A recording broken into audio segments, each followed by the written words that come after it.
I've thought a lot about it, but I don't have a strong opinion. The idea of a space force is not fundamentally odd when you consider that the Army, 70 years ago, birthed the Air Force.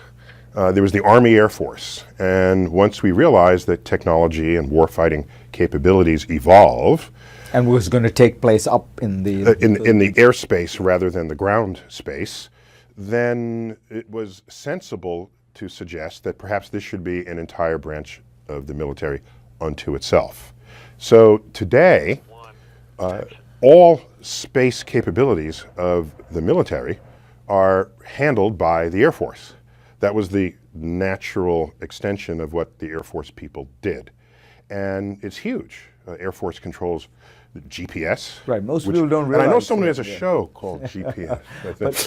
but most people don't realize that GPS, which is really now basically the underpinnings of the digital economy. I mean, everything we do in terms of location. Billions of dollars of commerce is funded on the back of an infrastructure sustained, run by the U.S. Air Force. By the U.S. Air Force, that's correct. And there's an entire place where that happens in Colorado.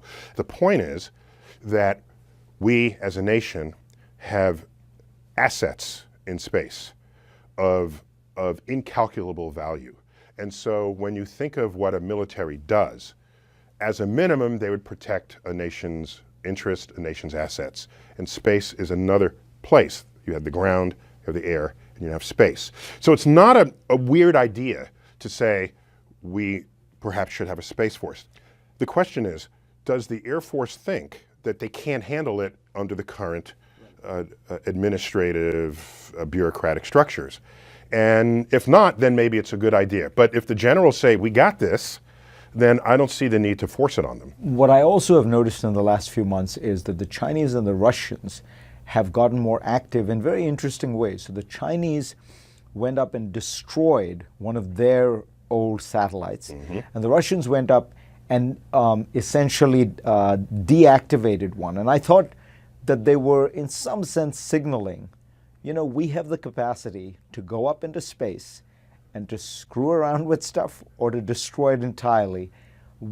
The fact that they could do it to theirs means they could just as easily do it to American stuff. Every single thing you do in space is a capability, okay? Can you send people into space? Can you dock in space? Can you spacewalk? Can you stay in space for months, for a year? Can you move a satellite? Can you destroy a satellite? Can you retrieve a satellite? All of this is you know, you make note of this. So once you have this checklist, then yourself as well as your adversaries will look to see whether any of these can be sort of weaponized or used for nefarious purposes.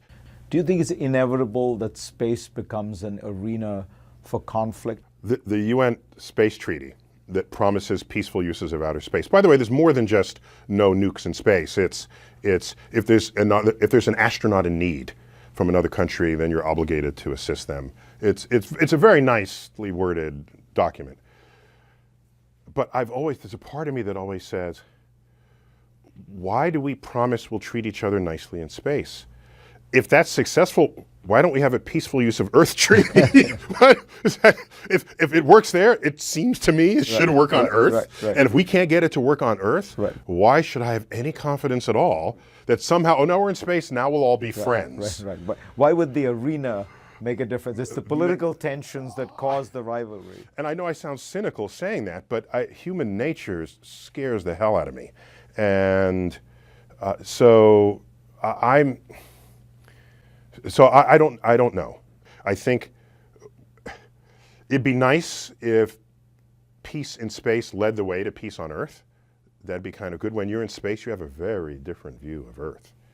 Earth is like, whoa, how come I don't see the color-coded countries that were in my schoolroom globe?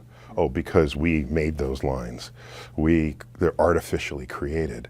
We're humans on this speck of a planet we call Earth.